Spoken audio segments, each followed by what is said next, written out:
सबको जय यीशु की। मेरा नाम समर सिंह है। मैं संत रफाइल पल्ली शाहजहानपुर से हूँ। आज मैं आपके सामने संत जोसेफ के जीवन के विषय में स्पीच प्रस्तुत करने जा रहा हूँ। यीशु के पालक पिता संत यूसुफ का पर्व हर साल संपूर्ण कलीसिया 19 मार्च को मनाती है। उनके बारे में हमें अधिक जानकारी पवित्र बाइबल में ही प्राप्त होती है। हम मत्ती के अध्याय 1 पद संख्या 16 में पाते हैं कि संत यूसुफ याकूब की संतान थे। मत्ती अध्याय 1 पद संख्या 18 से 25 में हम पाते हैं कि माता मरियम की मंगनी यूसुफ से हो गई थी। माता मरियम पवित्र आत्मा से गर्भवती हो गई थी।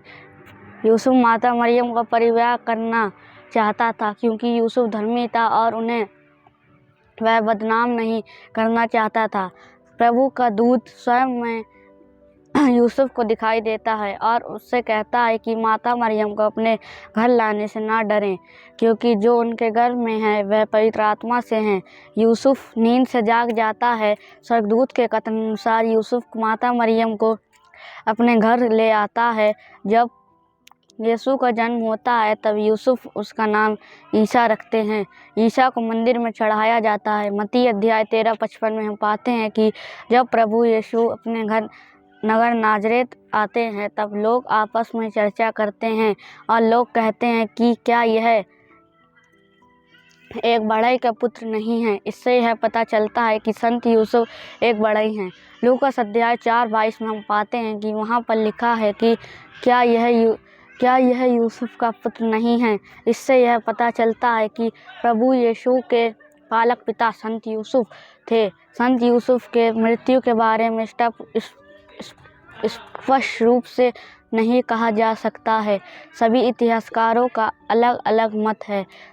हम संत यूसुफ विशेष रूप से सभी श्रमिकों के संरक्षण संत हैं और उनके नाम से कई संस्थाएं हैं, विद्यालय हैं, महाविद्यालय हैं। आइए आज हम उन सभी के लिए प्रार्थना करें। प्रभु के प्रेम में वे सभी आगे बढ़ते जाएं और जिस प्रकार से संत यूसुफ एक धर्मी व्यक्ति थे, उसी प्रकार सभी अपना जीवन धर्मी बनकर व्यतीत करें। धन्यवाद। सबों को जय यीशु की। मैं प्रिया करकेटा संत रफाइल चर्च से आप सबके सामने संत यूसुफ के विषय पर कुछ विचार व्यक्त करने जा रही हूँ। हर वर्ष माता कलीसिया 19 मार्च को पवित्र परिवार के रक्षक संत यूसुफ का महापर्व मनाती है। इस महान संत के आज के प्रवेश में याद करना बेहद जरूरी है। धार्मिक होने के नाते यूसुफ ने देवदूत की आज्ञा अनुसार जीवन को रोल बना लेते हैं। बहुत ही लाड प्यार से माता मरियम और बालक यीशु की सेवा एवं रक्षा करते हैं, जिन्होंने पूरे समर्पण के साथ अपने परिवार के साथ और परिवार के लिए सब कुछ किया। संत यूसुफ हमारे लिए एक रोल मॉडल हैं, जिन्होंने एक साधारण जीवन जिया। संत यूसुफ के जीवन को सुंदरता प्रदान की, खुद को प्यार का पछतावा देकर मसीह की सेवा में परमेश्वर की आज्ञा करते हैं। उन्होंने अपने पुत्र को पिता की इच्छा पूरी करना सिखाया। संत यूसुफ मिस्र देश में एक बढ़ई के रूप में काम करते थे, जहां उन्होंने एक ईमानदारी बढ़ई का जीवन जिया। जब प्रभु यीशु अपने नगर नाजरेत आते हैं तब लोग आसपास में कहते हैं कि क्या यह एक बढ़ई का पुत्र नहीं है। इससे यह पता चलता है कि संत यूसुफ एक बढ़ई हैं। संत पिता पियूस ने 11वें में संत यूसुफ के बारे में विशेष रूप से लिखते हैं कि संत यूसुफ हमारे लिए एक संरक्षक हैं, जो नाजरेत नामक के एक साधारण व्यक्ति थे।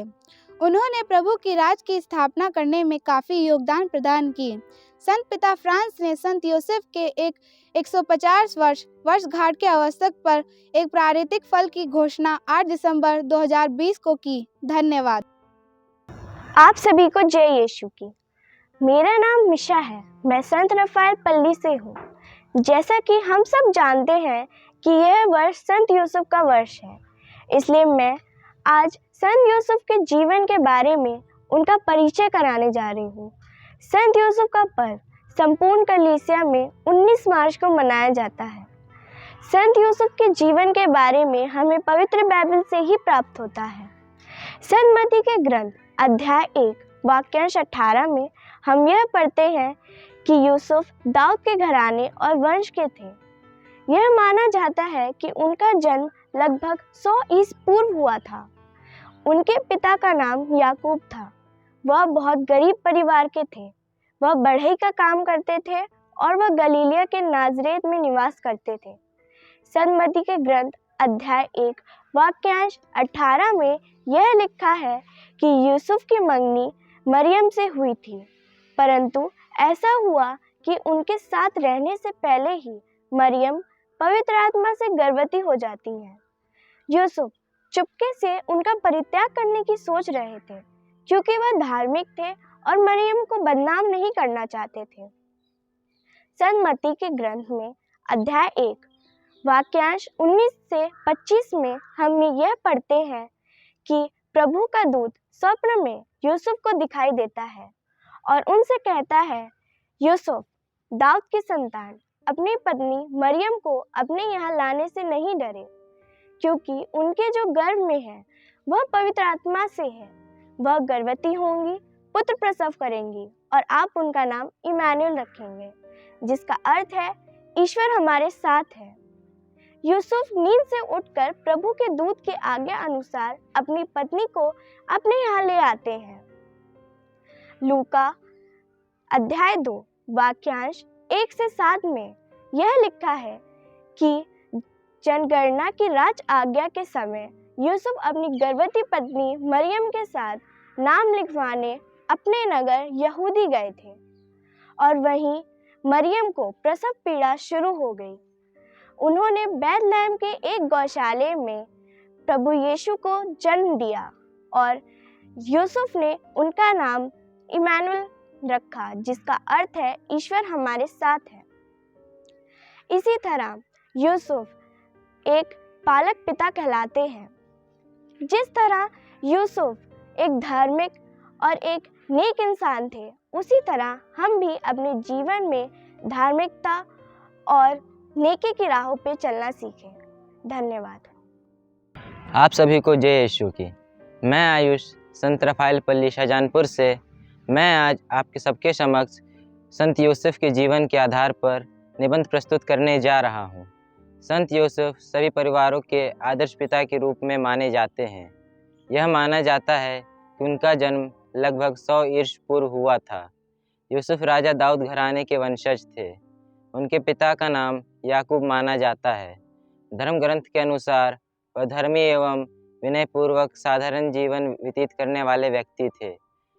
यूसुफ माता मरियम को प्रतिज्ञा करने की सोच रहे थे, क्योंकि वह धर्मी थे और वह उन्हें बदनाम नहीं करना चाहते थे।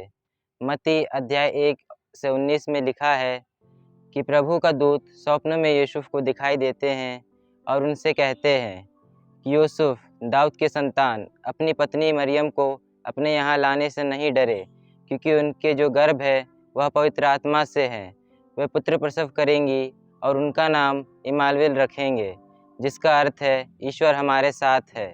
यूसुफ मरियम को अपनी पत्नी बनाकर घर ले आया और उनका परित्याग नहीं किया।